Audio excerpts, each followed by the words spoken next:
ஒரு கிராமத்தில் அருண் என்ற ஒரு சிறுவன் இருந்தான். அவன் குடும்பம் மிகவும் சாதாரணம். தினமும் பள்ளிக்கு நடந்து போக வேண்டும். பலர் அவனை கேலி செய்தார்கள். உன்னால என்ன ஆகும் என்று.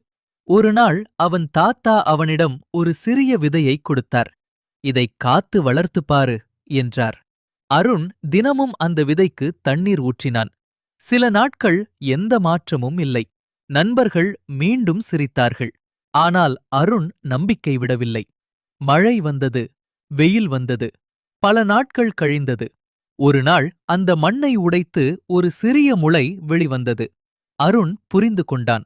வெற்றி உடனே வராது. ஆனால் நம்பிக்கையை விட்டுவிட்டால் அது ஒருபோதும் வராது. பல வருடங்கள் கழித்து அந்த விதை ஒரு பெரிய மரமாக வளர்ந்தது. அந்த மரத்தின் நிழலில் பலர் ஓய்வெடுத்தார்கள். அருண் தனது வாழ்க்கையிலும் அதே பாடத்தை பயன்படுத்தினான்.